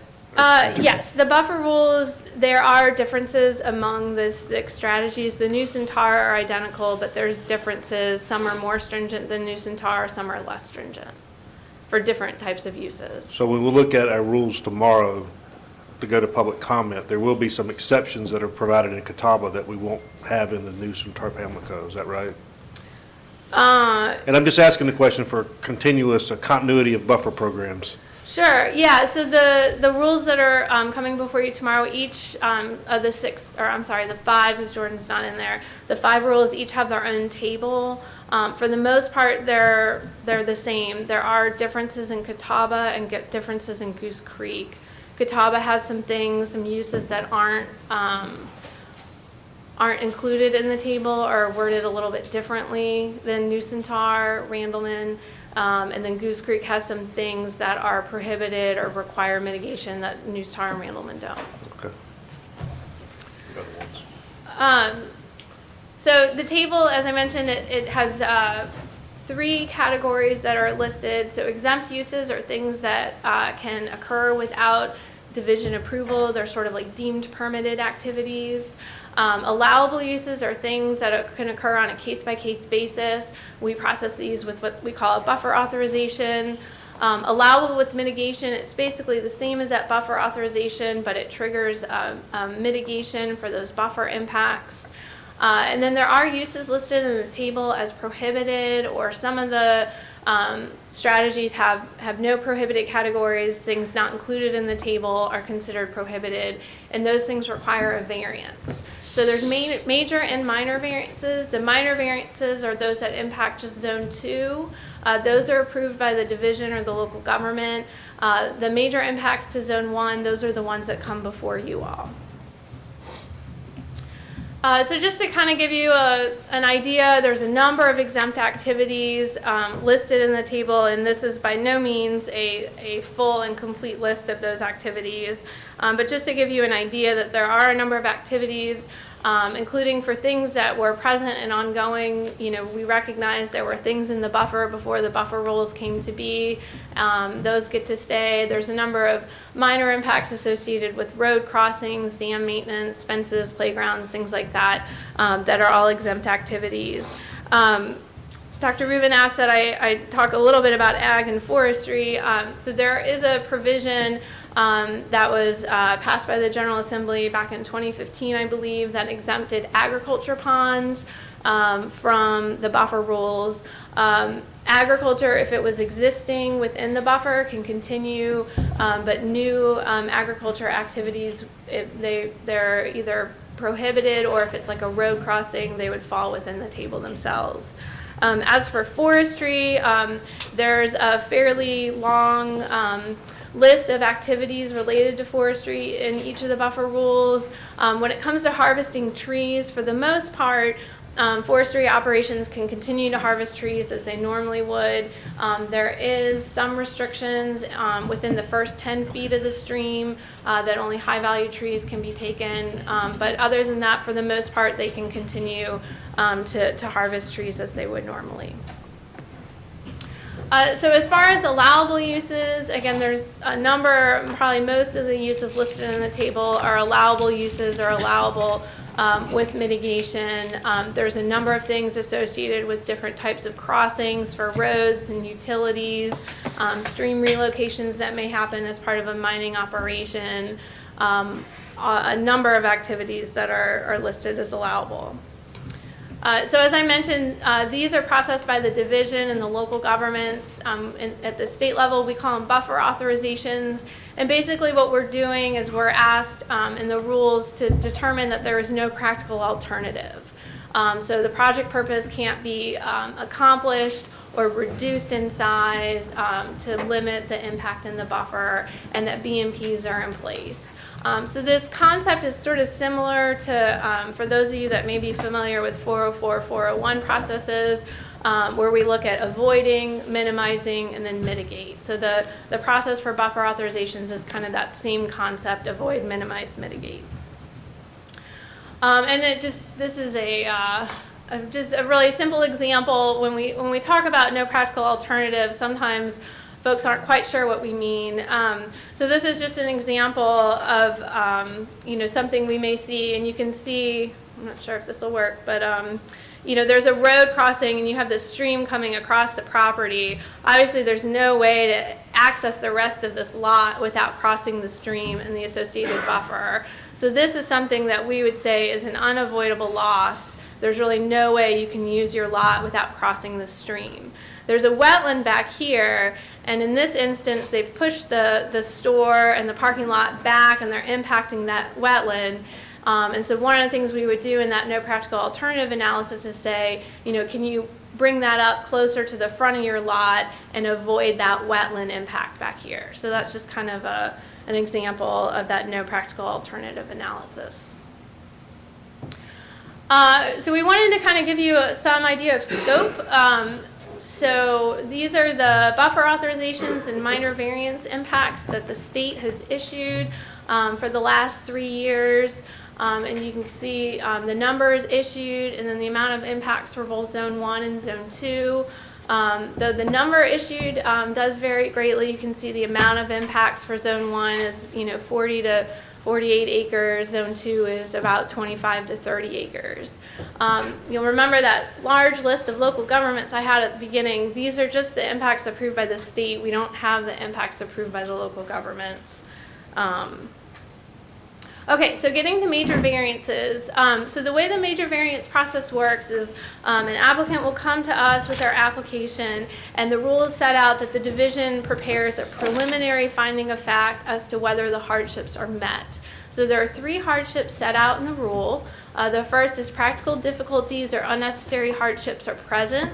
The second is the harmony and spirit of buffer protection requirements are met. And the third is the protection of water quality and substantial justice have been achieved in accordance with specific buffer protection rules. So these are the 3 hardships that the division looks at, and we make a preliminary finding as to whether the project meets these hardships.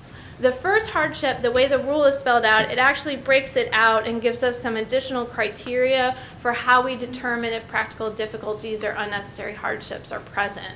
And those are listed here.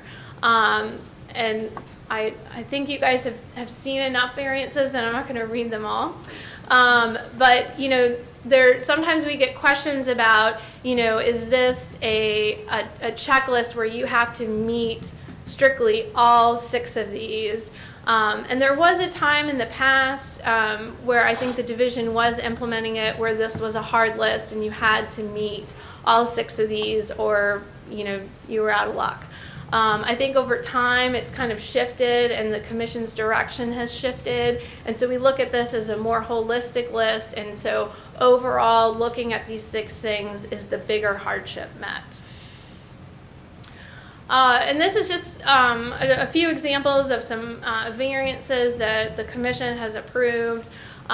We get a number of single-family lots that were platted, you know, before the buffer rules, and for whatever reason were never built on. And then, you know, they want to build their house, and the buffer rules are getting in the way. This is an example in Durham County, and it's a little hard to see, but this green line here and this green line here are the outer edges of the buffer. So the buffer is almost this entire lot here. So without the variance, this lot wouldn't have been buildable, and so the commission did agree to grant this variance.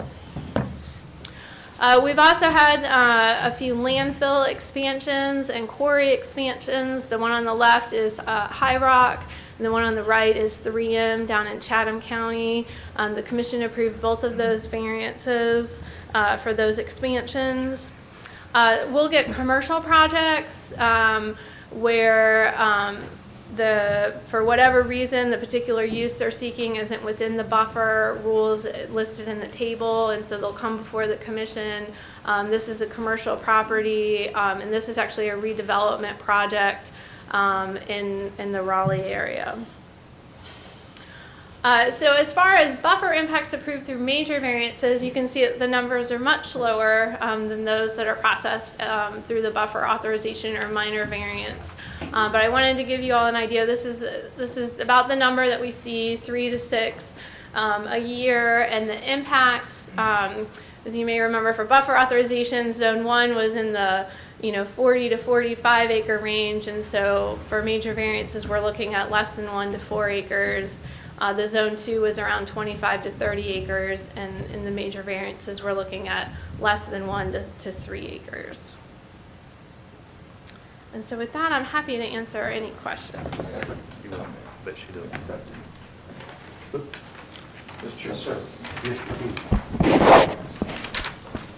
As we move forward and stakeholders to be spoken with in the realm of commercial planning, you showed some commercial development there. Mm-hmm. It's interesting that since the de-annexation statute, a lot of the municipalities are looking at interconnectivity in their construction phase or planning part of commercial properties within the municipalities. As a farmer and a developer and part of planning with city and county governments, the ditching has always more or less been the property line from the center of the ditch, and from farmland, whether it's 3 acres or 300 acres, depending. And as the de-annexation took place, you have more interconnectivity within a restricted area or a municipality. So are we, I guess the question is our rules or regulations are more, do we accept hardships more so than what we have in the past because of that? Have you seen more application for hardships when they start to develop within the municipality, having to deal with these buffer rules? That's a good question. And I'm not sure I'm not sure I can really say. I don't know that we have enough to really see a trend or a pattern. I do think that, as I mentioned, the way we look at the hardships has evolved, and I think I'm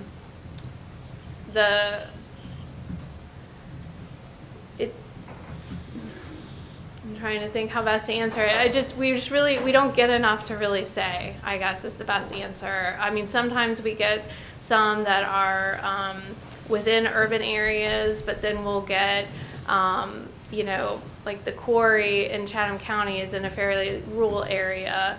So it's a real hodgepodge, really, of what we get for the major variance requests. So I'm not sure there's enough to show a trend. I saw a 3-year trend, and going back to when those statutes were enacted by the GA and looking at the municipalities now trying to increase their property values by increasing commercial developments, which increases sales tax receipts, and it goes on and on. But as we are looking at rules, and then we look at hardships, and we look at a 3-year period, and you start to see a reduction in the numbers of properties being developed because there's a buffer rule regulation that will stop them from doing that, or the expense would be so high that they would not do it.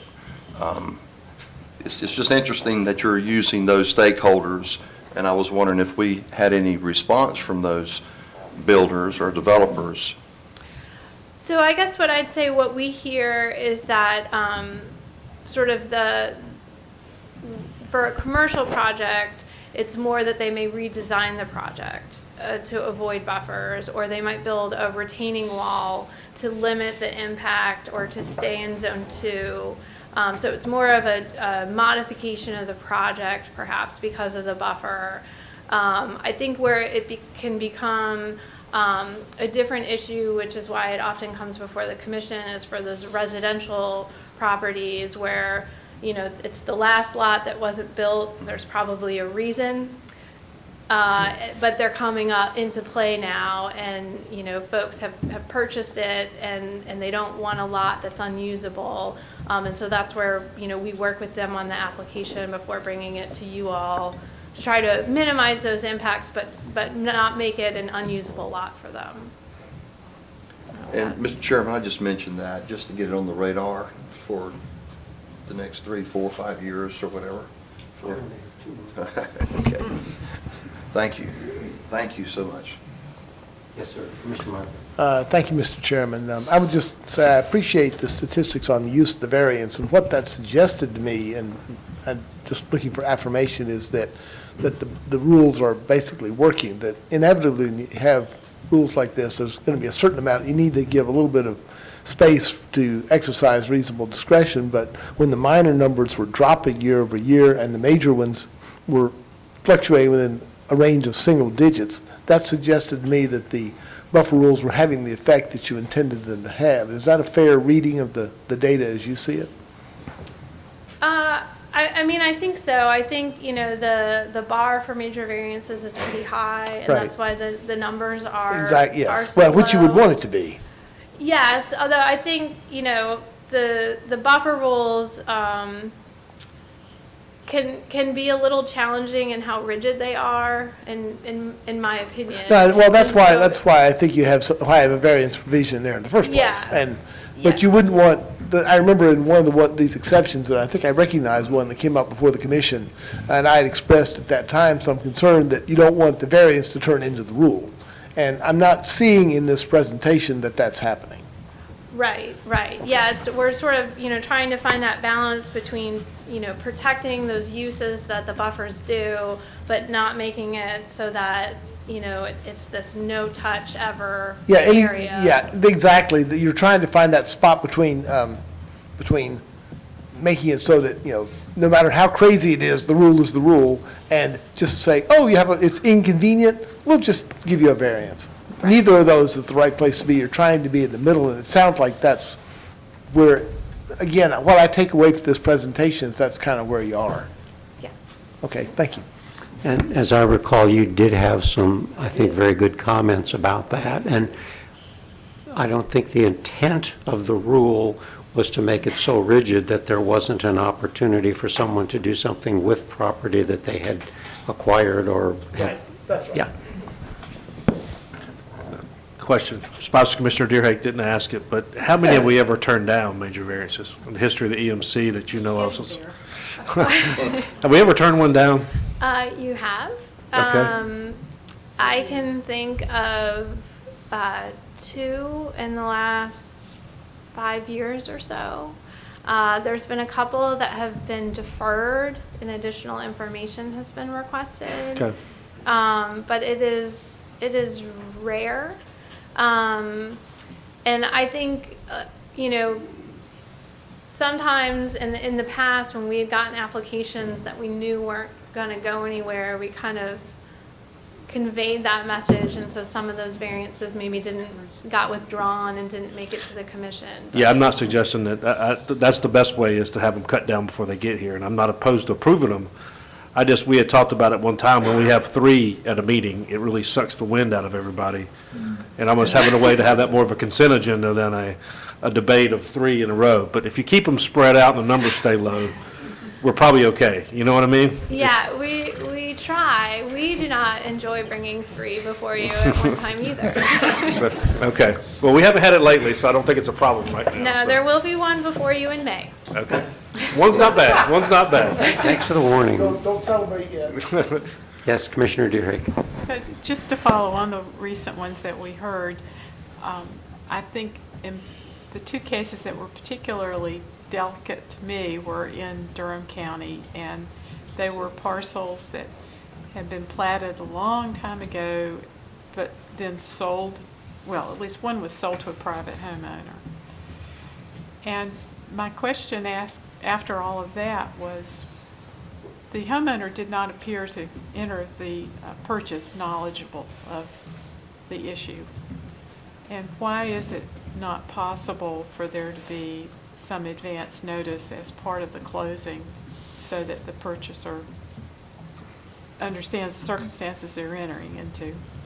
I think that it's not completely upfront with the person buying the land if they don't understand what they could encounter. Yeah, so there's a couple of things. So with the lots in Durham, the one in particular, it was platted long ago. And so there was really never a trigger to see whether that stream was buffered. And that one in particular was interesting because the stream was piped, and Durham actually told them to unpipe it, which is what created the issue there. When projects that the division has approved, once the buffer rules were in place, one of the things that we ask folks to do in our approval process is what we call a deed notification. So where they're recording any kind of protected buffers, streams, or wetlands so that future landowners are aware of that. In 2015, the General Assembly did pass a session law that requires that buffers be recorded on plats. There was some discussion about, when that happened, did that mean that all, lots had to be re-recorded and surveyed, and who in the world was going to do that? And I think the understanding was whenever lots were recorded from that point forward, that the buffers would be recorded so that future landowners would know. So I think it's an issue that everyone is aware of. The challenge is how do you do it when there's not that impetus to re-record the deed? And I think the other case was where they were wanting to build a fire station or expand a fire station on government property, and they had alternative locations. In that case, the applicant for the variance was a government entity. Is that correct? Yes, that was the Durham, I think it was their water treatment facility. You know, I think, again, a number of factors went into Durham picking that location in relation to other properties and facilities that they had.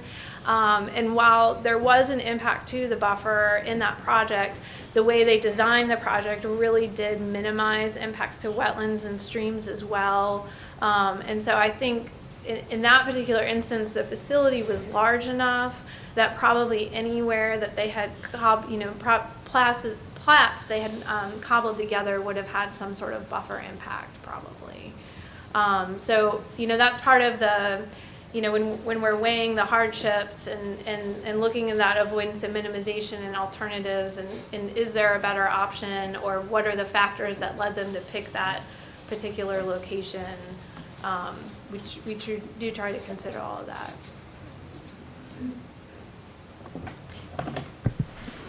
Other questions or concerns?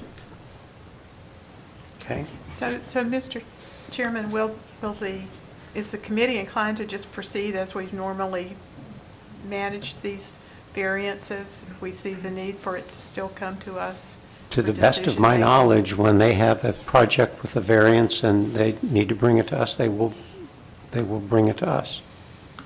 I did ask Durham and some of the other jurisdictions if they would work on identification of some of the properties that they had that were undeveloped, unoccupied, that were in buffers, so we could get it, and I still haven't heard anything from them. Anything else? This was an information item, so.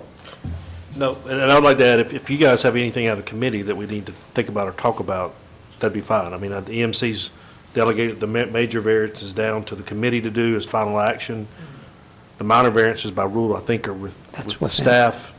Major variances still remain with us. If some of that needs to be modified or changed in the way we hear it, certainly you guys come back as a committee next time or the next time, and we can work within whatever rules or policies we have to make all this more efficient, if that's the question. I think when we get one or two, perhaps, that's not too bad.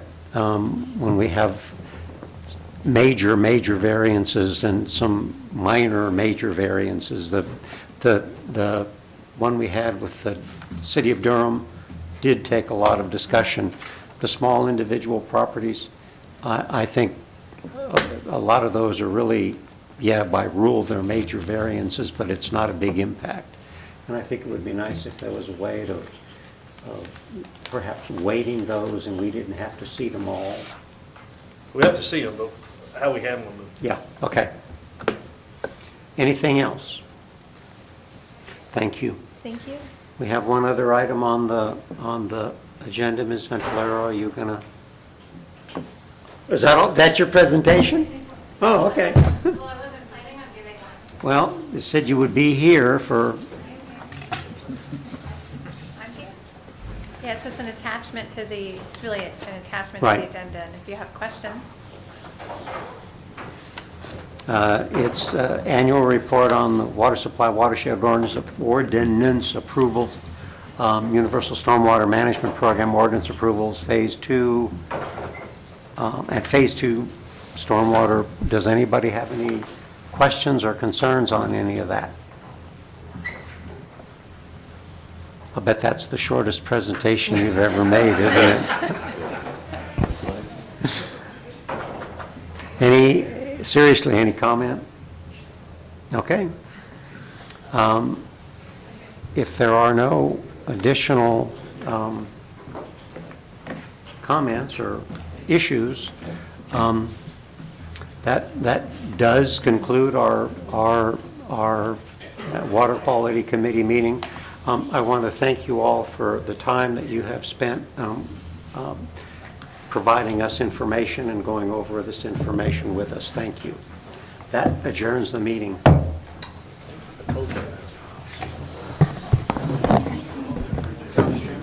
Thank you, you're very kind.